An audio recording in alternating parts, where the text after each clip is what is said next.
الحمد لله رب العالمين وصلى الله وسلم وبارك على نبيه الأمين وعلى آله وصحابته والتابعين. محترم بھائیوں، ہم پہلے ایک اہم موضوع پہ سابقہ درس میں گفتگو کی تھی کہ وہ کون سے گناہ ہیں جو کہ اعمال کو قبول ہونے سے روک دیتے ہیں، اعمال کی قبولیت میں رکاوٹ بنتے ہیں. اسی سے کچھ متعلقہ ایک اور بہت اہم جو موضوع ہے وہ یہ کہ ایسے کون سے گناہ ہیں جو کہ مقبول اعمال کو برباد کر دیتے ہیں. یہ عمل قبول ہو گیا، آدمی نے نیکیاں کر لیں، اللہ کے ہاں قبول ہو گئیں، تو بعد میں وہ گناہ ایسا ہے، گناہ کیا اس کی وجہ سے وہ جو سب عمل کیے تھے سب، یہ ان میں سے کچھ میں سے آگے تفصیل آئے گی، وہ برباد ہوتے ہیں، ضائع ہوتے ہیں. ظاہر ہے جہاں ایک طرف ہم نے نیکیاں کمانی ہیں اور اللہ کرے ہمارے میں حرص بہت زیادہ ہو اور زیادہ ہو کہ نیکیاں اور زیادہ کمائیں، ایک طرف نیکیاں کمانی ہیں تو ان نیکیوں کو برباد ہونے سے بچانا بھی چاہیے. نہیں اگر ایسا ایک طرف گناہ کر رہے ہیں، نیکیاں پہلے تو وہ کام جو کہ نیکیوں کو قبول نہیں ہونے دیتے ان سے بچنا ہے، لیکن نیکیاں کر لیں، قبول ہو گئیں، اب ایسے کاموں سے بچنا ہے جو کہ وہ گناہ کا کام کیا تو مقبول عمل کو ضائع کر دیتے ہیں، برباد کر دیتے ہیں، ان کا اجر ختم کر دیتے ہیں. تو یہ جو گناہ ہیں ان کا جاننا نہایت ضروری اسی لیے کہ اپنے جو مقبول اعمال ہیں ان کو ہم محفوظ کر سکیں، واقعی ان کا ثواب ہمیں قیامت کے دن اللہ کی توفیق سے یعنی مدد اس کا جو ثواب نظر آئے. اس طرح کے کون سے جو گناہ ہیں اس کے بارے میں ہم ایسے گناہوں کے بارے میں بعد میں جاتے ہیں. پہلے اجمالی طور پہ اس موضوع کی کچھ مزید وضاحت.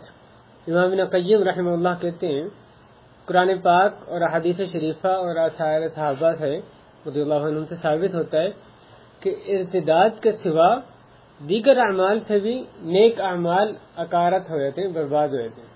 ارتداد یعنی مرتد، یہ تو ہے ہی نا کہ آدمی کافر ہو گیا تو اس کے سارے عمل برباد ہو گئے، لیکن صرف مرتد ہونے نہیں، اس کے علاوہ بھی کئی گناہ ہیں جن سے کہ جو دیگر نیک اعمال قبول ہونے کے بعد بھی دوبارہ سے برباد ہو جاتے ہیں، ان کے اکارت ہونے کا خطرہ ہوتا ہے.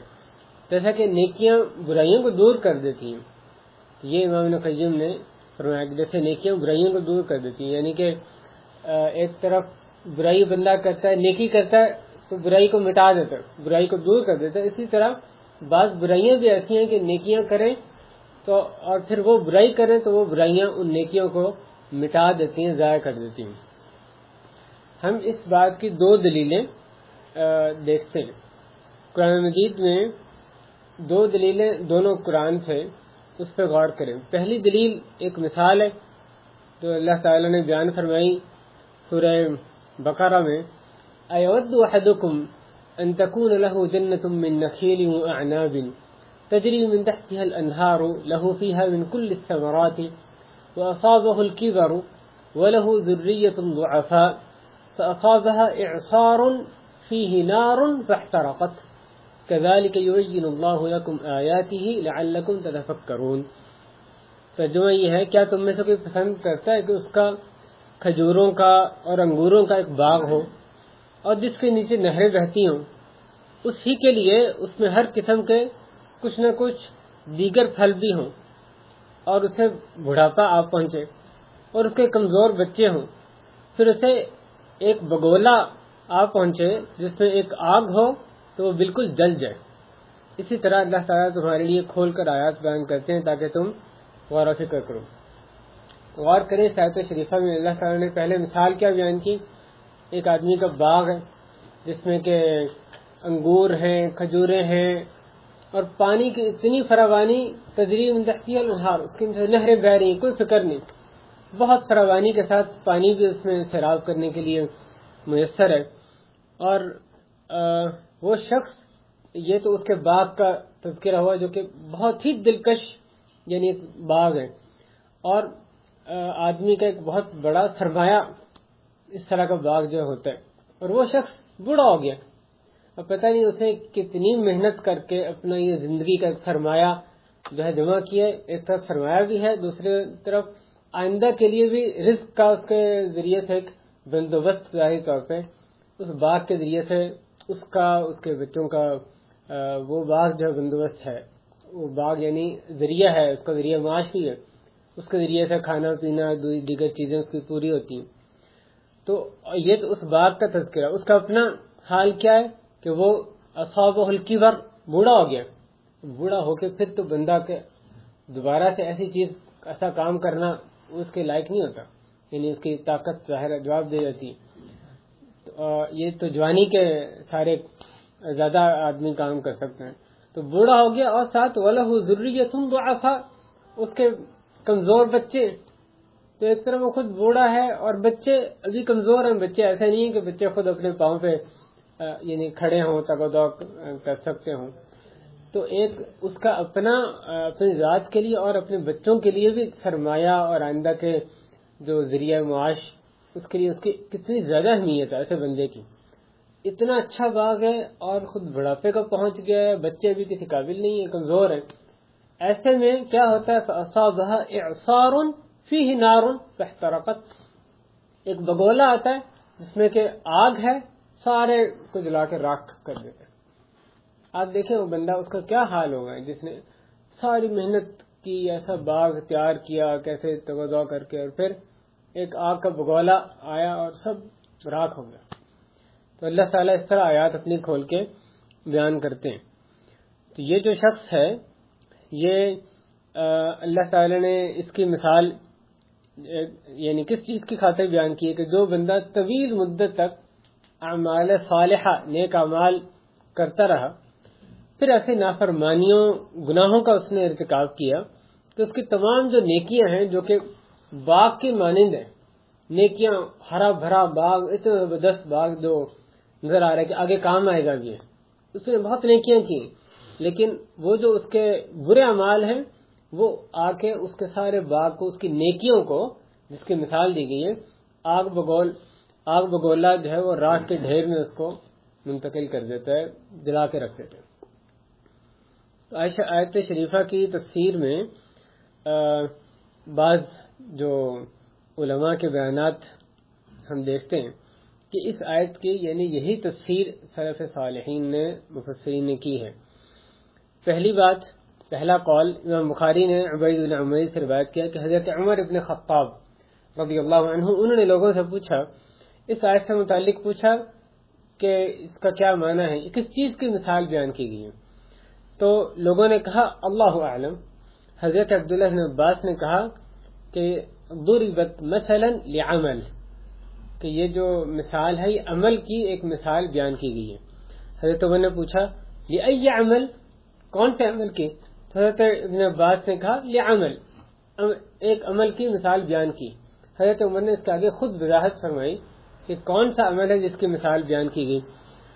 حضرت عمر فاروق فرماتے ہیں لرجل غنی يعمل بطاعة الله ثم يبعث الله إليه الشيطان فيعمل بالمعاصي حتى أغرق أعماله، ایک غنی شخص کے لیے، یہ غنی شخص کی مثال جو اللہ تعالیٰ کی تابعداری کے کام کرتا رہتا ہے، نیکی کے کام کرتا رہتا ہے، پھر اللہ تعالیٰ اس کی طرف شیطان بھیجتے ہیں تو وہ اللہ کی نافرمانی کے کام کرنے لگتا ہے، معصیت کرنے لگتا ہے، یہاں تک کہ وہ نافرمانیوں کی وجہ سے اپنے اعمال صالحہ کے نام و نشان کو غرق کر دیتا ہے۔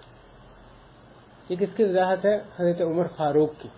یہ مثال کہ انہوں نے اس طرح سے وضاحت کی، نیکیاں بندہ کرتا ہے حتیٰ کہ جیسے آیت میں فرمایا گیا ہرا بھرا باغ، اتنی اس نے نیکیاں جمع کر لی، پھر اللہ تعالیٰ شیطان اس کی طرف بھیجتے ہیں، اس کی باتوں میں آ جاتا ہے، اللہ کی معصیت کرنے لگتا ہے، جو اس نے نیکیاں کی ان کے نام و نشان کو غرق کر دیتا ہے، نیکیوں کو پھر برباد کر دیتا ہے۔ امام ابن قیم اس کے بارے میں لکھتے ہیں کہ اگر عقل مند شخص اس مثال پر غور و خوض کرے اور اسے اپنی دلی توجہ کا مرکز بنا لے تو یہ اس کے لیے کافی و شافی ہوگی. آگے وہ کہتے ہیں سو اسی طرح جب بندہ اللہ کی فرمان برداری کے کام کرتا ہے پھر اس کے بعد اللہ کی نافرمانی کے ایسے کام کرتا ہے جو انہیں یعنی اعمال صالحہ کو برباد کر دیتے ہیں، جلا دیتے ہیں، تو وہ اس تند و تیز ہوا کی مانند ہیں جس میں ایسی آگ ہو جو اس کی فرمان برداری اور اعمال صالحہ کے ساتھ تیار کیے ہوئے باغ کو جلا دے. اسی کے بارے میں امام ابن قیم ایک اور جگہ کہتے ہیں کہ اگر عقل مند انسان اپنی اطاعت گزاری کے بعد اللہ کی نافرمانی کے متعلق اس معنی کا کما حق کو تصور کرے اور اس پر ایسے غور و خوض کرے جیسا کہ حق ہے تو کہتے ہیں اللہ کی قسم اس کا نفس اس اپنے اعمال صالحہ کو جلانے اور ضائع کرنے پر کبھی نہ اکسائے. اس کے آگے ان کا باقی قول ہے، اس میں یہ بھی کہتے ہیں کہ یقیناً سرکشی کے وقت اس کا علم اس سے غائب ہو جاتا ہے اور اسی بنا پر اس وقت جہالت کا حقدار ہوتا ہے جو کہ اللہ کی نافرمانی کرتا ہے وہ جاہل ہے. جب بندہ وہ کہتے ہیں کہ جس وقت من عصى اللہ فہو جاہل، جو اللہ تعالیٰ کی نافرمانی کرتا ہے تو اصل میں وہ جاہل ہوتا ہے. اللہ کی نافرمانی کرتے ہوئے اللہ کی جو عظمت ہے اپنا علم اس کا کہاں چلا جاتا ہے. تو جہالت لا علمی ہوتی ہے تبھی وہ اللہ کی نافرمانی کی جسارت کرتا ہے اور اپنی نیکیوں کو برباد کرتا ہے.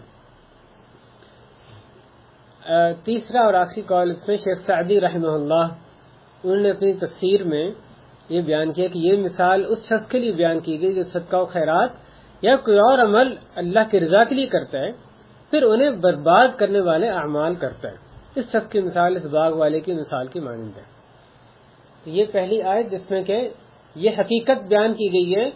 یہ جو موضوع ہم یعنی جس پر بات کر رہے ہیں کہ آدمی نیکیاں کرتا ہے، مقبول نیکیاں اس کی ان کو بعد میں ایسے گناہ کرتا ہے، بدعمالیاں کرتا ہے جس کی وجہ سے وہ برباد ہو جاتی ہیں. اس طرح کے گناہ موجود ہیں. دوسری آیت اللہ تعالیٰ نے سورہ محمد صلی اللہ علیہ وسلم اس میں فرمایا یا ایھا الذین آمنوا اطیعوا اللہ واطیعوا الرسول ولا تبطلوا اعمالکم. اے ایمان والو تم اللہ کی اطاعت کرو اور رسول صلی اللہ علیہ وسلم کی اطاعت کرو اور اپنے اعمال کو اپنے اعمال کو برباد نہ کرو، اپنے اعمال کو برباد نہ کرو. ایک منٹ ہل گیا میرے ساتھ.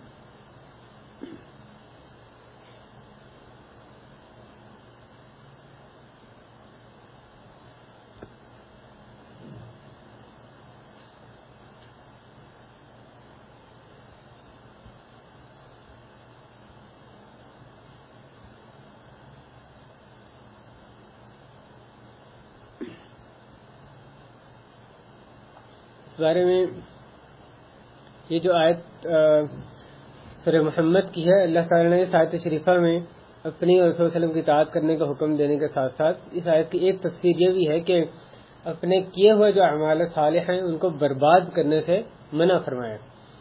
آیت کی تفسیر میں بعض علماء کے اقوال اختصار کے ساتھ ہم دیکھتے ہیں. حضرت ابو عالیہ رحمہ اللہ ان سے یہ مروی ہے، وہ کہتے ہیں کہ رسول اللہ علیہ وسلم کے صحابہ کرام رضی اللہ عنہم وہ یہ گمان کرتے تھے کہ لا الہ الا اللہ کے ساتھ کوئی گناہ نقصان نہیں پہنچاتا، جیسا کہ شرک کے ساتھ کوئی عمل فائدہ نہیں دیتا، حتیٰ کہ اللہ تعالی نے یہ آیت اتاری یا اطیعوا اللہ واطیعوا الرسول ولا تبطلوا اعمالکم، اللہ کی اطاعت کرو، رسول صلی اللہ علیہ وسلم کی اطاعت کرو، اپنے اعمال کو برباد نہ کرو. تو وہ خوف زدہ ہو گئے کہ گناہ عمل کو برباد کر دے گا. اس آیت کے اترنے کے بعد وہ اس سے ڈر گئے. پہلے ان کا کیا خیال تھا صحابہ کا کہ جب ایمان لے لا الہ الا اللہ اب کوئی گناہ نقصان نہیں پہنچائے گا، جیسا کہ شرک کے ساتھ کوئی عمل فائدہ نہیں دیتا، کوئی نیکی کام نہیں دیتی. حتیٰ کہ آیت جب اتری تو پھر وہ ڈر گئے کہ اس کا مطلب کہ ایسے کئی گناہ ہیں جو کہ ان کے اعمال کو غارت کر سکتے ہیں، اس کو برباد کر سکتے ہیں. دوسری اس آیت کی تفسیر میں امام حسن بصری نے فرمایا کہ لا تبطلوا اعمالکم، اپنے اعمال کو ضائع نہ کرو. وہ کہتے ہیں بالمعاصی، معصیتوں کے ذریعے، نافرمانیوں کے ذریعے اپنے نیک اعمال کو ضائع نہ کرو. اور اسی طرح ایک اور معروف محدث امام ابن شہاب الزہری رحمہ اللہ وہ اس میں کہتے ہیں کہ بالکبائر، کہ اپنے اعمال کو کبیرہ گناہوں کے ذریعے برباد نہ کرو، اپنے نیک اعمال کو کبیرہ بڑے گناہوں کے ذریعے برباد نہ کرو۔ امام قتادہ نے اس آیت کی تفسیر میں کہا کہ تم میں سے جو شخص اس بات کے ساتھ رکھے کہ اپنے کیے ہوئے عمل صالح کو برے عمل سے برباد نہ کرے تو اسے چاہیے کہ اس کا اہتمام کرے۔ آگے وہ ان کا باقی قول ہے۔ یہ تو دو آیتیں ہوں گی جو کہ اس موضوع کی اہمیت پہ اور یہ اس بات پہ دلالت کرتی ہیں کہ ایسے کئی گناہ ہیں جو کہ نیکیوں کو برباد کرنے کا سبب بنتے ہیں۔ اس بارے میں کئی ایک سلف صالحین سے ہمیں ثابت شدہ اقوال ملتے ہیں اسی کی تائید میں کہ گناہ جو ہیں، کئی گناہ وہ نیکیوں کو برباد کرنے کا سبب بنتے ہیں۔ حافظ ابن رجب رحمہ اللہ لکھتے ہیں کبیرہ گناہوں کی وجہ سے بعض اعمال کے برباد ہونے سے متعلق سلف صالحین کے اقوال اتنے زیادہ ہیں کہ ان کا شمار کرنا بہت لمبا ہو جائے گا، تو بہت سے سلف سے ثابت ہے۔ پھر انہوں نے اس میں سے بعض اقوال پیش کیے، حافظ ابن رجب نے بعض اقوال اس میں پیش کیے۔ وہ کہتے ہیں پہلا قول صحابی رسول حضرت حذیفہ ابن الیمان، جن کو صاحب سر رسول اللہ صلی اللہ علیہ وسلم، رسول کریم کا رازدار یعنی کہا جاتا تھا، ان کو رسول اللہ علیہ وسلم نے ان کو منافقین کے نام بتایا تھا۔ حضرت حذیفہ فرماتے ہیں قذف المحصنۃ یہدم عمل 100 سنہ، کہ کسی پاک دامن عورت پر تہمت لگانا یہ 100 سال کے عمل کو برباد کر دیتا ہے۔ دوسرا قول، یہ اس میں قول واضح ہے، اس کی تشریح کی ضرورت نہیں، وہ ایک ایسا ایک گناہ کا ذکر کر رہے ہیں کہ کسی پاک دامن عورت پہ بدکاری کی تہمت لگانا 100 سال کیے ہوئے جو نیک عمل ہیں، جو 100 سال میں کیے ہوئے اس کو برباد کر کے رکھ دیتا ہے۔ دوسرا قول امام عطاء ابن ابی رباح رحمہ اللہ، وہ کہتے ہیں کہ بے شک آدمی غصے میں ایک لفظ ایسا بول دیتا ہے کہ اس کے 60 سال 70 سال کی جو نیکیاں ہیں برباد ہو جاتی ہیں۔ امام احمد فرماتے ہیں، امام احمد بن حنبل رحمہ اللہ معروف امام ہیں، وہ فرماتے ہیں کہ تم میں سے کوئی اس خطرے سے خالی نہیں ہے کہ وہ ایک دفعہ ناجائز دیکھے اور وہ اپنے تمام اعمال ضائع کر لے، یعنی ایک نظر دیکھنے، ناجائز نظر دیکھنے کی وجہ سے اس کے اعمال جو ہیں وہ ضائع ہو جائیں۔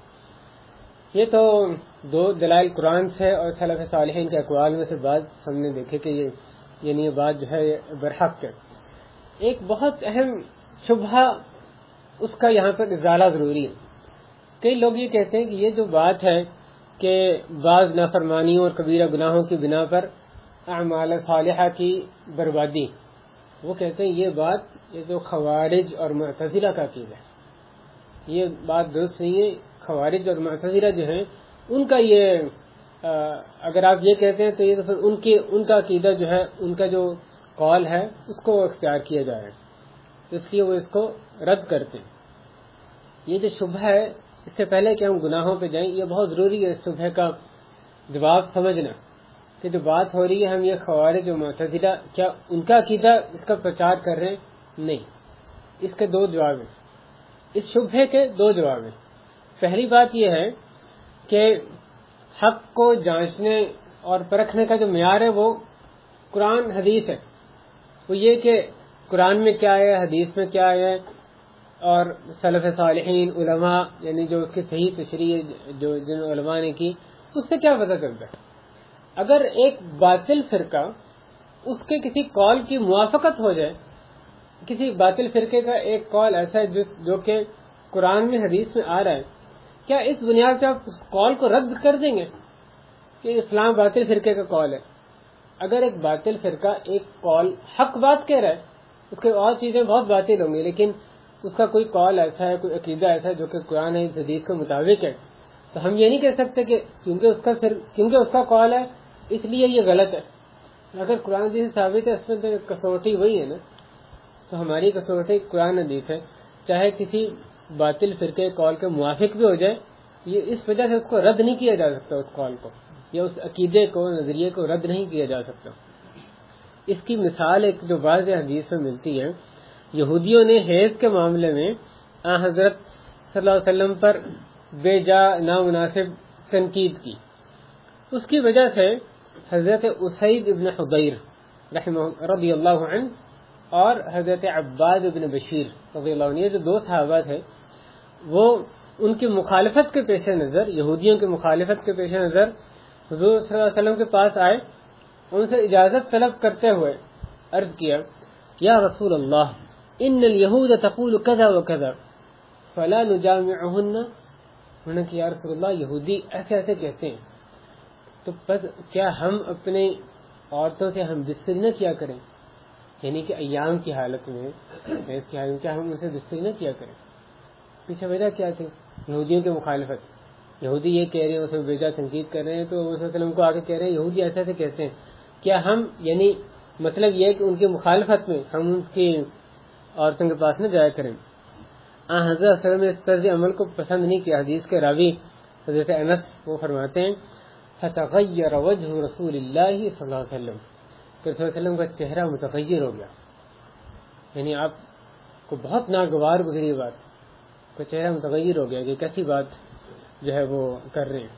لہذا ایک چیز جو یہودی جس قول کو اپناتے تھے، کیا اس کی صرف مخالفت کے لیے ہم ایک غلط کام کرنا شروع کر دیں گے؟ نہیں، یہ بات درست نہیں۔ یہ تو پہلا ایک اجمالی جواب ہے۔ دوسری بات یہ ہے اس شبہے کے جواب میں کہ خوارج اور معتزلہ ان کا یہ عقیدہ نہیں ہے جس کا ہم بیان کر رہے ہیں، ان کا عقیدہ اس سے مختلف ہے۔ حافظ ابن رجب رحمہ اللہ انہوں نے اس فرق کو خوب واضح کیا ہے، اور دیگر علماء نے بھی، کہ جس پہ ہم بات کر رہے ہیں وہ کیا ہے کہ کئی گناہ ایسے ہیں جو کہ مقبول نیکیوں کو، جو نیک کام آدمی نے کیے ہوئے ہیں، ان کی بربادی کا، ان کے اجر کو ضائع کرنے کا سبب بن جاتے ہیں۔ حافظ ابن رجب کہتے ہیں کہ جس شخص نے یہ گمان کیا کہ بے شک نیکیوں کی برائیوں سے جو بربادی یہ خوارج اور معتزلہ کا عقیدہ ہے، ان کا قول ہے کہ یقیناً اس نے باطل بات کہی ہے، اسے اس بارے میں سلف صالحین کے اقوال سے آگاہی ہی نہیں ہے۔ آگے اس کا فرق واضح کرتے ہیں، وہ کہتے ہیں نعم المعتزلة والخوارج ابطلوا بالکبیرۃ الایمان کلہ، وہ کہتے ہیں کہ ہاں خوب سمجھ لو کہ اصل میں فرق کیا ہے۔ خوارج و معتزلہ وہ کبیرہ گناہوں سے ایمان کی کلی نفی کرتے ہیں، وہ کہتے ہیں کہ کسی بندے نے کبیرہ گناہ کیا، کبائر کا ارتکاب کیا، تو اس کا ایمان جڑ سے ہی ختم ہو گیا، اور وخلدوا بها فی النار، اس کی وجہ سے اس بندے کو آگ میں ہمیشہ کے لیے وہ اس پر آگ میں جانے کا حکم لگاتے ہیں۔ وهذا هو القول الباطل الذي تفردوا به في ذلك، امام رجب کہتے ہیں کہ یہ وہ قول ہے جو کہ خاص ان کا خوارج اور معتزلہ کا قول ہے، جو کہ غلط قول ہے۔ بات واضح ہو رہی ہے؟ یعنی کبیرہ کا ارتکاب، کبائر گناہ کا ارتکاب، اس کی وجہ سے آدمی کا ایمان بالکل ختم ہو جاتا ہے اور دائمی طور پہ ہمیشہ کے لیے جہنم رہتا ہے، یہ عقیدہ ہے خوارج و معتزلہ کا۔ ہم یہ عقیدے کی بات نہیں کر رہے، یہ یقیناً غلط عقیدہ ہے۔ یہاں بات کیا ہو رہی ہے کہ یہ گناہ ایسے ہیں جن سے کہ جو کی ہوئی نیکیاں ہیں اس کے عمل کو، اس کے جو اجر ہے اس کو ضائع کر دیتے، ان نیکیوں کو برباد کرنے کا سبب بنتے۔ اب ہم آتے ہیں ایسے کون سے عمل ہیں جن کا کہ قرآن میں حدیث میں بتایا گیا، بعض اعمال جو کہ مقبول اعمال کو برباد کرنے کا سبب بنتے ہیں۔ ایک عمل تو شرک ہے، جیسے ہم جانتے ہیں، اس کے بارے میں ایک الگ یعنی تفصیل ہے جو پہلے بھی دروس میں گزر چکی ہے۔ تو آدمی شرک کرتا ہے، اس کے ساتھ جو مرضی نیکیاں کرے کوئی فائدہ نہیں، اس کے سب نیکیاں غارت جاتی ہیں، غارت برباد ہوتی ہے۔ ایک اور عمل احسان جتلانا، اذیت دینا، پچھلے درس میں اس پر کچھ بات گزر چکی ہے، لا تبطلوا صدقاتکم بالمن والاذى، اور اسی طرح حدیث میں بھی المنان جو آیا کہ اس کی نیکیاں، اس کے فرضی اور جو نفلی کام ہیں وہ قبول نہیں ہوں گے، تو ان پہ بات گزر چکی ہے۔ ہم مزید 5 اعمال کا جو آج جن پہ بات یعنی اختصار کے ساتھ کریں گے۔ مرتد ہو جانا، اللہ تعالیٰ پر حلفیہ حکم لگانا، نبی صلی اللہ علیہ وسلم کی مجلس میں اونچی آواز سے بولنا، ان سے عام لوگوں کے گفتگو کے انداز میں بات کرنا، بآواز بلند بات کرنا، نماز عصر کا چھوڑنا، بیع العینہ اس کا کرنا جو کہ جہاد کے عمل کو برباد کر دیتا ہے، یہ 5 چیزوں پہ انشاءاللہ ابھی ہم بات کرتے ہیں. پہلی بات مرتد ہونا. اللہ تعالیٰ نے فرمایا وَمَن يَرْتَدِدْ مِنْكُمْ عَنْ دِينِهِ فَيَمُتْ وَهُوَ كَافِرٌ فَأُولَٰئِكَ حَبِطَتْ أَعْمَالُهُمْ فِي الدُّنْيَا وَالْآخِرَةِ وَأُولَٰئِكَ أَصْحَابُ النَّارِ هُمْ فِيهَا خَالِدُونَ. اور جو شخص تم میں سے اپنے دین سے پھر جائے، مرتد ہو جائے، پھر وہ کافر ہونے ہی کی حالت میں مرے، تو وہ لوگ ہیں جن کے اعمال دنیا و آخرت میں ضائع ہو گئے، اور وہی لوگ آگ والے ہیں، اسی میں ہمیشہ رہیں گے. اس آیت شریفہ میں اللہ تعالی نے واضح فرمایا کہ مرتد ہونے والے کے تمام جو نیک اعمال ہیں وہ مرتد ہونے والے کے تمام اعمال برباد ہو جاتے ہیں. اس آیت میں کچھ چیزیں ان پر خاص غور کریں. اللہ تعالیٰ نے لفظ استعمال کیے وَمَن يَرْتَدِدْ مِنْكُمْ، یا تم میں سے مرتد ہو، اس کے لفظ کے استعمال کیے یرتدد. افتعال یہ عربی میں گرامر میں کی بات ہے کہ افتعال کا صیغہ ہے جس میں کہ تکلف تصنع ہوتا ہے. مراد یہ ہے کہ ایک آدمی ایمان لانے کے بعد، اسلام کو سمجھ لینے کے بعد جو پھر مرتد ہو جاتا ہے تو یہ تکلف، اس میں تکلف ہے، یہ فطری چیز نہیں ہے، یہ فطرت کے مطابق نہیں ہے، غیر فطری چیز ہے کہ آدمی اسلام لانے کے بعد پھر مرتد ہو جائے. فطرت کے مطابق کیا ہے؟ دین اسلام عین فطرت ہے. تو جو اسلام لانے کے بعد مرتد ہو تو یہ غیر فطری چیز ہے، اس میں تکلف تصنع شامل ہے، اس میں بناوٹ شامل ہے. یہ پہلی چیز جس کی طرف اشارہ آیت میں کیا گیا. دوسری بات جو غور کریں فیمت وہو کافر، کہ جو مرتد ہو گیا اور مرا اس حالت میں کہ وہ کافر ہو، تو اللہ تعالیٰ نے اس کے سارے اعمال ضائع ہونے کے جو یہاں مجدہ سنایا ہے، وعید سنائی، وہ کس حالت میں؟ تو مرتد ہونے کے بعد کفر کی حالت میں ہی مر جاتا ہے. لہذا اگر ایک آدمی مرتد ہو گیا لیکن کافر مرا نہیں، مرتد ہوا پھر مسلمان ہو گیا، پھر اس کے جو پچھلے اعمال ان کا کیا حکم ہے؟ ضائع نہیں ہوتے. وہ پھر ان کا جو ثواب ہے دوبارہ سے اس کے نام اعمال میں یعنی رکھ دیا جاتا ہے، باقی رہتا ہے. مثلا ایک آدمی نے حج کیا، اسلام کا جو فرض حج اس نے کیا، اب پھر معاذ اللہ، اللہ تعالیٰ ہمیں کفر سے مرتد ہونے سے بچا کے رکھے. کوئی بندہ اپنے آپ کو حضرت جبریل علیہ السلام کے نسل سے نہ سمجھے کہ میں تو کبھی گمراہ ہو ہی نہیں سکتا. اللہ ہمیں کفر سے بچا کے رکھے. جو ایک آدمی نے حج کیا اب مرتد ہو گیا اور پھر اللہ نے ہدایت دی، پھر وہ اسلام کی طرف آیا تھا، تو کیا اس کا جو پہلا حج ہے وہ ضائع، دوبارہ حج کرنا پڑے گا؟ نہیں. مسلمان ہو جاتا تو پچھلا جو حج ہے وہ اس کا باقی ہے، دوبارہ حج کرنا اس پر فرض نہیں ہوگا. تو یہ معنی اس کا فیمت وہو کافر. شرط یہ لگائی گئی اعمال کے غارت کیے جانے کی کہ مرتد ہونے کے بعد کفر کی حالت میں ہی مر جائے، پھر اس کے سارے اعمال جو کچھ اس نے پہلے کیا تھا اسلام کی حالت میں سب ضائع ہو جاتے ہیں. اگر مرتا نہیں، مرنے سے پہلے پھر اسلام کی طرف آ جاتا ہے تو پھر اس کے اعمال جو اس نے پہلے کیے اسلام کی حالت میں وہ ضائع نہیں ہوتے، ان کا ثواب باقی رہتا ہے.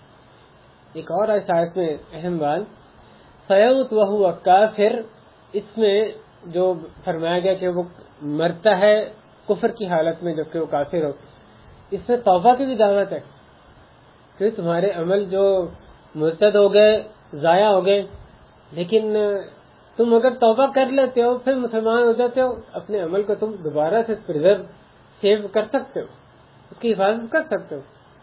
لیکن اگر مر گئے کفر کی حالت میں تو پھر سب اعمال برباد ہو جائیں گے، ان کا کوئی فائدہ نہیں. تو اس میں ضمناً یعنی جو مرتد شخص ہے اس کو توبہ کرنے کی بھی دعوت ہے. اتنا بڑا گناہ کیا، مرتد ہو گیا، اللہ کے ساتھ کفر کرنے لگ گیا اسلام لانے کے بعد، لیکن کوئی ایسا گناہ نہیں جس سے توبہ اللہ قبول نہ کرے، پھر بھی اللہ کی طرف سے دعوت ہے اس کو، تم پھر مسلمان ہو جاؤ. مسلمان ہوتے ہو، سب اعمال تمہارے، ان کا جو سارا جو نیک عمل کا جو اجر ہے وہ تمہارا دوبارہ سے تمہارے لیے باقی رکھا جائے گا. اللہ اکبر. اس آیت میں حبطت اعمالہم، اس میں قاضی ابو سعود فرماتے ہیں کہ ان کے حالت اسلام میں کیے ہوئے تمام اعمال یکسر ناقابل تلافی صورت میں برباد ہو جاتے ہیں. تو خلاصہ یہ ہے کہ اسلام سے پھر جانے کے بعد ارتداد کی حالت میں مرنے کی وجہ سے حالت اسلام میں کیے ہوئے تمام اعمال وہ کلی طور پہ برباد اکارت ہو جاتے ہیں. نعوذ باللہ من ذالک. دوسرا ایسا گناہ جس کی وجہ سے جو نیکیاں ہیں برباد ہو جاتی ہیں، اللہ تعالیٰ پر حلفیہ حکم لگانا، حلفیہ یعنی قسم کھا کے۔ اس کی دلیل کیا ہے؟ امام مسلم رحمہ اللہ نے روایت کیا حضرت جندب رضی اللہ عنہ سے کہ بے شک رسول اللہ صلی اللہ علیہ وسلم نے بیان فرمایا ان رجلا قال واللہ لا یغفر اللہ لفلان، کہ ایک شخص نے کہا اللہ کی قسم اللہ تعالیٰ فلاں شخص کی مغفرت نہیں کریں گے۔ قسم کھا کے اللہ پر اس نے قسم کھائی، اللہ بات کیا ہو رہی ہے؟ اللہ پر حلفیہ حکم لگانا، اللہ کی قسم اللہ تعالیٰ ایسا کریں گے، تو اس نے قسم کھا کر کہا کہ اللہ کی قسم اللہ تعالیٰ فلاں شخص کی مغفرت نہیں کریں گے۔ وَإِنَّ اللَّهَ تَعَالَى قال، اور بلا شبہ اللہ تعالیٰ نے فرمایا من ذا الذی یتألی علی، کون ہے یہ شخص جو میرے پر قسم کھا رہا ہے، قسم کھاتا ہے علی اللہ اغفر لفلان، یہ کہ میں فلاں شخص کی مغفرت نہیں کروں گا، فإنی قد غفرت لفلان، پس یقیناً میں نے فلاں کی مغفرت کر دی، وأحبطت عملک، اور تمہارا عمل برباد کر دیا، تمہارا عمل برباد کر دیا۔ احبطت عملک، یہ جو صیغہ ہے اس سے کیا پتہ چلتا ہے؟ کسی ایک عمل کی، خاص عمل کی بات ہو رہی ہے یا سارے اعمال کی بات ہو رہی ہے؟ احبطت عملک، علماء نے کہا اس میں اس صیغے سے یہی بات معلوم ہوتی ہے کہ تمہارا سارا جو عمل ہے وہ ضائع ہو گیا، برباد، میں نے تمہارا عمل، تمہارے نیک اعمال یعنی مجموعی طور پہ ان کو ضائع کر دیا، برباد کر دیا۔ اس حدیث میں واضح انداز میں اس بات کی نبی کریم صلی اللہ علیہ وسلم نے خبر دی کہ اللہ کے متعلق اپنی طرف سے حلفیہ فیصلہ سنانا کہ اللہ تعالیٰ ایسے نہیں کریں گے، اس ساری نیکیوں کو برباد کرنے والا یہ گناہ ہے۔ اس آیت میں عملک سے جو مراد ہے وہ بیان کر دی گئی ہے۔ بعض علماء نے اس کی مختلف تعویلات بیان کی ہیں کہ اس میں احبطت عملک سے کیا مراد ہے، لیکن جو بات زیادہ صحیح معلوم ہوتی ہے یہی کہ اس میں سارے اعمال کی غارت ہو جانے ہی کی وعید جو ہے وہ سنائی جا رہی ہے۔ حافظ ابن رجب رحمہ اللہ نے اسے اللہ کے متعلق جو حلفیہ یعنی بیان دینا، اللہ تعالیٰ پر حلفیہ حکم لگانا، اس کو ان برے کاموں میں شمار کیا جو اعمال صالحہ کو برباد کر دیتے ہیں۔ تیسرا گناہ، حضرت صلی اللہ علیہ وسلم ان کے ساتھ اونچی آواز سے گفتگو کرنا، یا عام لوگوں سے جو گفتگو کا انداز ہے اس طرح سے اونچی آواز میں آپ صلی اللہ علیہ وسلم سے بات کرنا۔ یہ سورہ حجرات میں اللہ تعالیٰ نے اس کی وضاحت فرمائی، یا ایھا الذین آمنوا لا ترفعوا اصواتکم فوق صوت النبی ولا تجهروا له بالقول كجهر بعضكم لبعض ان تحبط اعمالكم وانتم لا تشعرون، اے لوگوں جو ایمان لائے ہو اپنی آوازیں نبی صلی اللہ علیہ وسلم کی آواز کے اوپر بلند نہ کرو، اور ان سے بات کرنے میں اس طرح آواز اونچی نہ کرو جس طرح کہ تم ایک دوسرے کے لیے کرتے ہو، ایسا نہ ہو کہ تمہارے اعمال برباد ہو جائیں اور تم شعور نہ رکھتے ہو۔ اس آیت شریفہ میں اللہ نے دو باتوں سے اہل ایمان کو منع کیا، ایک یہ کہ نبی صلی اللہ علیہ وسلم سے جب گفتگو کر رہے ہو تو اس وقت بلند آواز سے بات کرنا، جس طرح پہلی بات یہ کہ آن صلی اللہ علیہ وسلم کی آواز سے اونچا، اپنی آواز کو آن صلی اللہ علیہ وسلم کی آواز سے اونچا کرنا، لا ترفعوا اصواتکم فوق صوت النبی، کہ اہل ایمان والو تم اپنی آوازوں کو نبی صلی اللہ علیہ وسلم کی آواز سے بلند نہ کرو۔ پہلی جس سے منع کیا گیا کہ نبی صلی اللہ علیہ وسلم کی آواز سے اپنی آواز کو اونچا کرنا، اور دوسری بات جس سے منع کیا گیا کہ گفتگو کے دوران نبی صلی اللہ علیہ وسلم سے جب گفتگو ہو رہی ہے اس وقت بلند آواز سے بولنا جس طرح سے کہ آپس میں عام لوگوں سے بات کی جاتی ہے۔ ان دونوں سے منع کرنے کی اللہ تعالیٰ نے وجہ کیا بیان کی ہے کہ اگر تم ایسا کرو گے تمہارے جو سارے اعمال ہیں برباد ہو جائیں گے۔ اس آیت کے حوالے سے ایک بات یعنی سمجھنے کی یہ ہے کہ اس میں ہر قسم کی اونچی آواز، بلند آواز، اس سے منع نہیں کیا جا رہا، بلکہ ایسی بلند آواز، اونچی آواز جو کہ مقام نبوت، اس کے شان جو ادب ہے اس کے منافی ہے۔ نبی صلی اللہ علیہ وسلم کا جو کمال ادب امت کو حکم دیا گیا، جو اس کے منافی طرز گفتگو ہے، اونچی آواز کرنا، بلند آواز سے گفتگو کرنا، اس سے یہاں پر منع کیا جا رہا ہے۔ اور آپس کی جو بات چیت کا انداز ہے وہی نبی صلی اللہ علیہ وسلم کے ساتھ اختیار کرنا. جو ممنوع اونچی اور بلند آواز ہے اس سے ایسی آواز اس آیت میں مراد نہیں ہے جس میں کہ توہین ہو، جس میں کہ بے حرمتی ہو نبی صلی اللہ علیہ وسلم کی. اگر ایسے کریں گے پھر کیا حکم ہے؟ تو آدمی کافر ہو جاتے ہیں. اگر نبی صلی اللہ علیہ وسلم سے یعنی ان کی اس کی بندے کی بات میں توہین بے حرمتی کا پہلو نکل رہا ہے، اس طریقے سے بات کر رہا ہے جس میں کہ نبی علیہ السلام کی بے حرمتی ہے، تو یہ تو سیدھا اسلام سے خارج ہے. جبکہ اس آیت میں کس کو مخاطب کیا گیا؟ یا ایھا الذین آمنوا، اے ایمان والو. لہذا وہ مراد نہیں ہے اس طرح اونچی آواز کرنا جس میں کہ نبی علیہ السلام کی بے حرمتی شامل ہو. وہ تو پھر کفر ہے، پھر اس میں اہل ایمان کو مخاطب نہ ہوتے، وہ تو پھر بندہ ویسے کافر ہو جاتے. اس آیت کی روشنی میں جو دونوں باتوں کی بنا پر اعمال کو برباد ہونا، اس کا بہت سے علماء نے ذکر کیا. حضرت حسن بصری فرماتے ہیں کہ یہ لوگ اس بات کے قائل نہیں کہ بے شک کچھ اعمال نیک اعمال کو برباد کر دیتے ہیں، جبکہ اللہ تعالیٰ نے آیت میں اس کا ذکر کیا، آگے انہوں نے آیت کا ذکر کیا.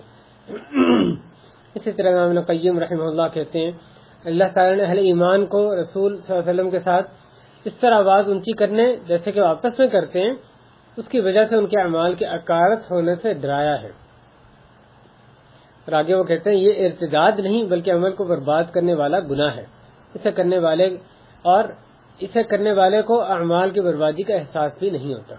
یہاں یہ بھی واضح کر رہے ہیں کہ یہ جو کہہ رہے ہیں کہ اعمال ضائع ہو جائیں گے، تو یہاں مراد یہ نہیں کہ مرتد ہو جائے گا ہمیشہ جہنم میں رہے گا، بلکہ اس کے جو نیک عمل ہیں، نیکیاں ضائع ہونے کا صرف یہاں پر ذکر ہو رہا ہے.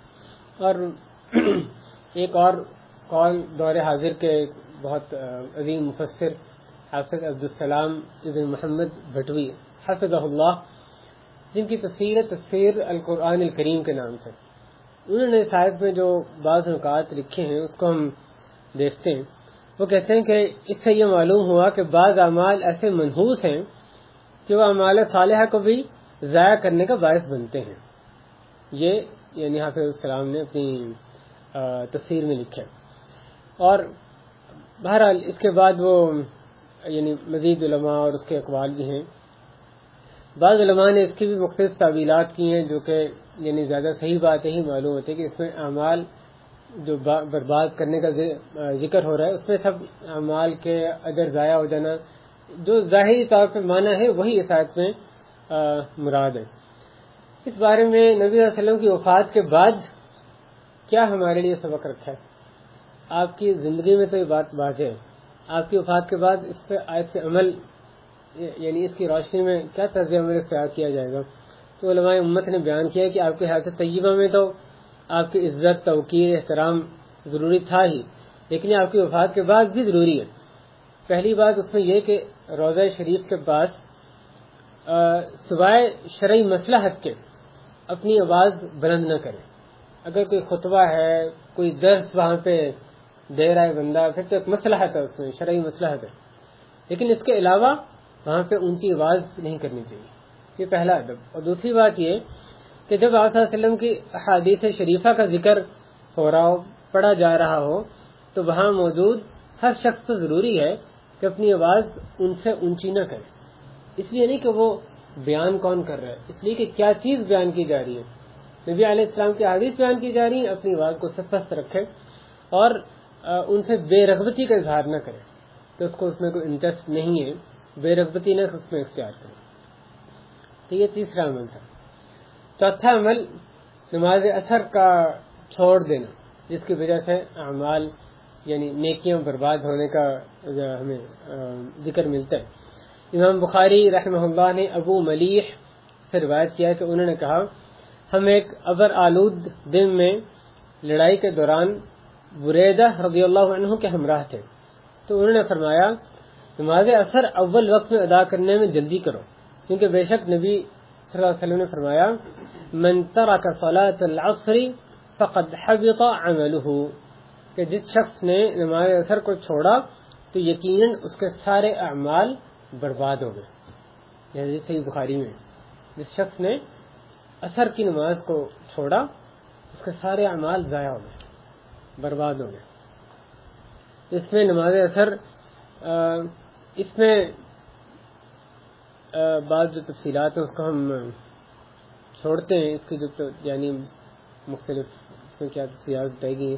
اس میں جو فرمایا گیا حبط عملہ یعنی اس کا عمل ضائع ہو گیا، اس کا راجح معنی یہی ہے کہ جس نے شرعی عذر کے بغیر عصر کی نماز چھوڑ دی تو اس کا جو بھی نیک عمل ہے اس کی وجہ سے برباد ہو جاتا ہے. اور یہ حدیث میں جو ظاہر طور پہ انصاف ہی پتہ چل رہا ہے.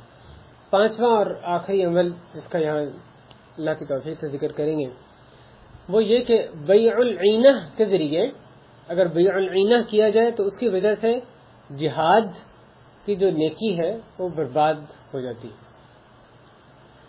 امام عبد الرزاق امام دارقطنی نے ابو اسحاق سبیعی کی بیوی سے روایت کیا ہے کہ بے شک وہ کچھ خواتین کے ہمراہ اما عائشہ رضی اللہ عنہا کے ہاں داخل ہوئی تو ایک خاتون نے عرض کیا اے ام المؤمنین میری ایک لونڈی تھی، میں نے اسے زید ابن ارقم رضی اللہ عنہ ان کو 800 درہم میں ادھار فروخت کر دیا.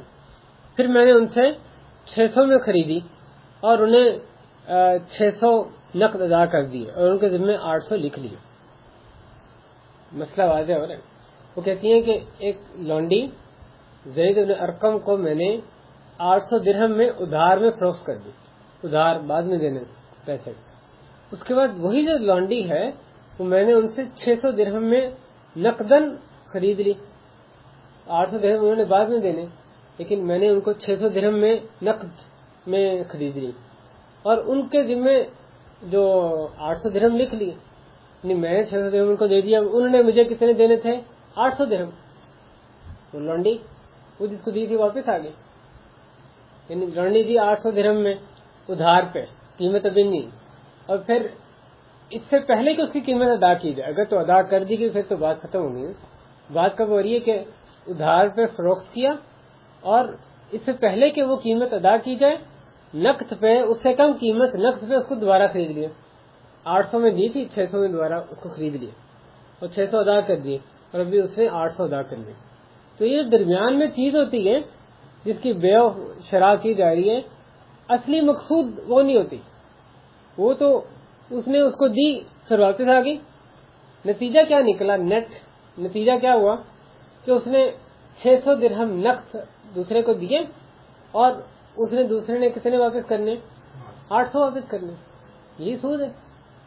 تو درمیان میں جو بیع و شراء ہے یہ صرف سوری ہے، سوری شکل، یعنی دیکھنے میں بیع و شراء ہو رہی ہے، اصل میں نہیں ہے. وہ بیع و شراء کسی بھی چیز پہ ہو سکتی ہے. اس کو کہتے ہیں بیع العینہ. بیع العینہ یعنی العینہ یہ جو سود کے لیے ہیلہ سازی ہوتی ہے اس کی یہ بھی صورت ہے اور آج کل بھی یہ رائج ہے مختلف ناموں سے.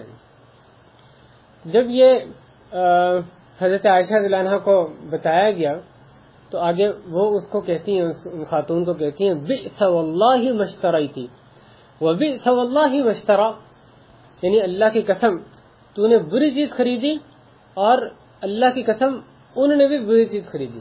بات اس کی زید ابن ارقم صحابی رسول صلی اللہ علیہ وسلم، لیکن فتویٰ جو شریعت کا حکم وہ وہی رہے گا. حرام حرام ہے. حضرت عائشہ رضی اللہ عنہ جانتی ہیں کس کے بارے میں بات ہو رہی ہے، یعنی جلیل القدر صحابی ہیں، لیکن بات جو بیان کرنی حق بات ہے بیان وہی ہوگی. کسی کے اونچے رتبے کی وجہ سے یہ نہیں ہوگا کہ فتویٰ تبدیل ہو جائے، شریعت کا حکم اس میں نرمی آ جائے. تو وہ کہتی ہیں کہ بری چیز ہے تو نے خریدی، اللہ کی قسم انہوں نے بری چیز خریدی. آگے وہ کہتی ہیں اخبری زید بن ارقم رضی اللہ عنہ انه قد ابطل جهاده مع رسول اللہ صلی اللہ علیہ وسلم الا ان يتوب. وہ کہتی ہیں کہ زید بن ارقم کو خبر دے دو رضی اللہ تعالی عنہ کہ یقیناً انہوں نے اس سودے کی وجہ سے رسول اللہ صلی اللہ علیہ وسلم کے ساتھ کیے ہوئے اپنے جہاد کو برباد کر دیا ہے، مگر یہ کہ وہ توبہ کر لیں. تو پھر جہاد برباد نہیں ہوگا، مگر یہ کہ توبہ کر لیں. یعنی کہ اگر وہ توبہ کر لیں تو پھر انہوں نے جو پہلے جہاد کو برباد کر دیا پھر وہ برباد ہونے سے بچ جائے گا اگر اس سے توبہ کر لیتے. تو اس خاتون نے عائشہ سے کہا رضی اللہ تعالی عنہ ارأیت ان اخذت رأس مالی ورددت علیہ الفضل. وہ کہتی ہیں، یہ خاتون نے حضرت عائشہ کو کہا کہ اگر میں اپنا راس المال لے لوں اور انہیں زائد واپس کر دو، یعنی 600 درہم میں وصول کر لو اور جو 200 درہم اس سے زائد ہے وہ چھوڑ دوں. تو پھر آپ کی کیا رائے ہے اس طرز عمل کے بارے میں؟ یہ کیسا ہے؟ تو انہوں نے کہا، اما عائشہ رضی اللہ عنہا نے اس کے جواب میں یہ آیت پڑھی، فمن جاءہ موعظۃ من ربہ فانتہی فلہ ما سلف، کہ جس شخص کے پاس اس کے رب کی طرف سے نصیحت آ جائے تو وہ باز آ جائے، تو جو پہلے ہو چکا وہ اسی کا ہے. یا انہوں نے یہ کہا، وَإِن تُبْتُمْ فَلَكُمْ رُؤُوسُ أَمْوَالِكُمْ، اگر تم توبہ کر لو تو تمہارا اصل مال تمہارا ہی ہے. یہ آیت کے ذریعے سے انہوں نے اس کا جواب دیا.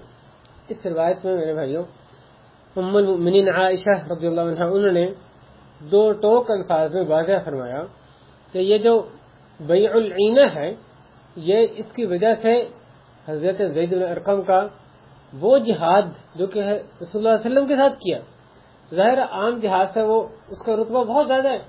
نبی صلی اللہ علیہ وسلم کی معیت میں ان کے ساتھ جو جہاد کیا، وہ کہتی ہے اس کا اجر بھی برباد ہو گیا سوائے اس کے کہ وہ توبہ کر لیں.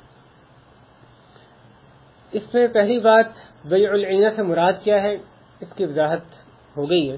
کسی شخص کو کوئی چیز ادھار فروخت کی جائے، پھر رقم وصول کرنے سے پہلے کم نقد قیمت پر وہی چیز خرید لی جائے. پھر یہ کسی بھی چیز میں ہو سکتا ہے. یہاں لانڈری کا ذکر ہے، وہ گاڑی ہے، وہ موبائل ہے، وہ کوئی بھی چیز ہے، یعنی بغیر استثناء کے ہر چیز میں یہ جو اگر یہ صورت یہ ہوگی تو اس کو بیع العینہ کہا جائے گا، اور وہ بعین ہی وہی سود ہے. اس کو بیع و شراء کہنے سے سود کے حکم سے نکل نہیں جاتا. تو یہاں پر جو چیز یعنی خریدی اور بیچی جاتی ہے وہ اسی مقصود نہیں ہوتی، بلکہ کم نقد رقم لے کر زیادہ رقم ادھار میں وصول کرنا، یہ اس کا اصلی نتیجہ یہ ہوتا ہے جو کہ سراسر سود اور قطعی حرام ہے. ام المؤمنین عائشہ رضی اللہ عنہا ان کا یہ جو اتنا یعنی سنگین فتویٰ جنہوں نے اس میں دیا، کہنے والا کون ہے؟ تو عائشہ ظاہر مفتیہ تھیں، بہت بڑی عالمہ تھیں.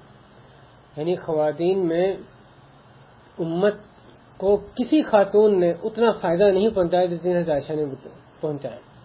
سب سے زیادہ جو احادیث روایت جن خاتون نے کی ہیں ام عائشہ ہیں، اور صحابہ کرام بکثرت فتوی پوچھا کرتے تھے، جا کے پردے کے پیچھے ان سے فتوی پوچھتے تھے اور وہ ان کو جواب دیا کرتے تھے. تو عالمہ فقیہہ معروف تھی. حضرت عائشہ کا یہ جو فتویٰ دینا ہے کہ ان کے جہاد کو برباد کر دیا، یہ اپنی جانب سے اپنی طرف سے نہیں ہو سکتا. دیکھیں اس میں انہوں نے یہاں یہ بیان نہیں کیا کہ میں نے رسول اللہ علیہ وسلم سے فلاں بات سنی، یہ بیان نہیں کیا، لیکن یہ بات بہت بعید ہے. یہ ممکن ہی نہیں ہے کہ حضرت عائشہ اپنی طرف سے ہی اتنا بڑا ایک جو فتویٰ ہے اس کا عمل برباد ہو گیا، اپنی طرف سے ایسا فتویٰ وہ دے دیں. علامہ عظیم آبادی رحمہ اللہ کہتے ہیں وہ کہتے ہیں کہ اگر ام المؤمنین رضی اللہ عنہا کے پاس رسول اللہ علیہ وسلم کی جانب سے علم نہ ہوتا تو وہ اجتہاد کی بنا پر اس قسم کی بات کہنے کی جرات نہ کرتی. اس لیے علماء نے کہا کہ ان کا یہ جو فتویٰ ہے، اگرچہ کہ انہوں نے بیان نہیں کیا کہ رسول اللہ صلی اللہ علیہ وسلم سنا، لیکن حکماً مرفوع ہے. حکماً مرفوع یعنی اس کا حکم یہی ہے، وہی ہوگا جیسا کہ نبی صلی اللہ علیہ وسلم نے بات کہی ہے، نبی صلی اللہ علیہ وسلم نے فتویٰ دیا ہے. اگرچہ کہ الفاظ ہم نبی علیہ السلام کے منسوب نہیں کر رہے ہیں، اسے عائشہ کے، لیکن یہ فتویٰ اپنی طرف سے اپنے اتحاد سے وہ نہیں دے سکتے. اس لیے ان کا یہ فتویٰ دینا اس سے پتہ چل رہا ہے کہ یہ نبی علیہ وسلم سے انہوں نے سیکھا ہے تو آگے بتا رہی ہیں. اس لیے یہ حکم مرفوع علماء نے اس کو کہا. پھر اس میں آپ یہ بھی غور کریں کہ ابو اسحاق سبیعی ان کی جو بیوی جن کا یہاں پر واقعہ ہو رہا ہے، اما عائشہ رضی اللہ عنہا، ان کی طرف سے تنبیہ تھی، اس کا کتنا زیادہ اثر، کتنا زیادہ اور کتنا فوری اثر ان نیک خاتون پہ ہوتا ہے کہ وہ فوری طور پہ جو 200 درہم اوپر کہتے اس کو چھوڑنے پہ تیار ہو گئے. انہوں نے کہا بھی ٹھیک ہے، کینسل کرتے ہیں. یہ جیسے ہی پتہ چلا اتنا سنگین گناہ جو انہوں نے کر لیا، تو انہوں نے ساتھ ہی ان کو کہا کہ ٹھیک ہے میں ان کو واپس کر دیتی ہوں، اور جو زائد رقم 200 درہم وہ بھی ختم. پھر کیا حکم ہے؟ بس پھر ٹھیک ہو گیا. یعنی پیسے کی کوئی حیثیت نہیں تھی ان صحابہ تابعین کے ہاں جہاں ایمان کا سودا کر کے پیسہ زیادہ آ جائے تو فوری طور پہ جو زائد رقم تھی اس کو چھوڑنے پر وہ تیار ہوگی، اس کا انہوں نے اعلان کر دیا. یہی اہل ایمان کا میرے بھائی طرز عمل ہوتا ہے. بندہ غلطی کرتا رہے, کون ہے جو غلطی نہیں کرتا, غلطی کرتا رہتا ہے, لیکن جیسے ہی اللہ تعالیٰ کا حکم پتہ چلا, نبی صلی اللہ علیہ وسلم کا حکم پتہ چلا, پھر کیا طرز عمل ہونا چاہیے؟ سمعنا واطعنا بس. انما كان قول المؤمنين اذا دعوا الى الله ورسوله ليحكم بينهم ان يقولوا سمعنا واطعنا واولئك هم المفلحون. تو اہل ایمان کا طرز یہی ہوتا ہے کہ جب انہیں بلایا جاتا ہے اللہ تعالیٰ ان کا رسول صلی اللہ علیہ وسلم فیصلہ کر دیں تو وہ کہتے ہیں سمعنا واطعنا, ہم نے سنا, ہم نے اطاعت کی. یہی لوگ خلاف پانے والے ہیں. لہذا خلاصہ یہ ہے کہ بیع العینہ نبی صلی اللہ علیہ وسلم کے ساتھ کیے ہوئے جہاد اس جیسے جو عظیم عمل ہے اس کو بھی برباد کر دیتا ہے. اللہ تعالیٰ ہمیں اس گناہ سے محفوظ رکھے اور دیگر جو سود کے لیے ہیرا سازی جو کہ بہت ہی رواج پا چکی ہے اس دور حاضر میں, اس سب سے بھی محفوظ فرمائے. حافظ بن رجب نے حضرت عائشہ کے اس قول کے بعد یہ لکھا کہ وَهَذَا يَدُلُّ عَلَى أَنَّ بَعْضَ السَّيِّئَاتِ تَحْبِطُ بَعْضَ الْحَسَنَاتِ ثُمَّ تَعُودُ بِالتَّوْبَةِ مِنْهَا. وہ کہتے ہیں کہ یہ عائشہ کا یہ جو قول ہے اس بات پر دلالت کرتا ہے کہ بے شک بعض برائیاں بعض نیکیوں کو ضائع کر دیتی ہیں, پھر ان برائیوں سے توبہ کرنے پر وہ نیکیاں پلٹ آتی ہیں. یہاں عائشہ نے یہی واضح کیا نا, بیع العینہ کی وجہ سے ان کا جہاد برباد ہو گیا. الا ان یتوب, سوا کہ توبہ کر لیں, یعنی اگر توبہ کر لیں تو پھر وہ جو نیک عمل ہے پلٹ آتا ہے, پھر اس کا ثواب باقی رہتا ہے. جیسا کہ پہلے بھی کئی اعمال میں ہم نے دیکھا ہے. تو یہ میرے بھائیو بعض اعمال تھے, وہ چیزیں جو کہ مقبول اعمال کو برباد کرنے والے گناہ, ان میں سے بعض کا تذکرہ تھا.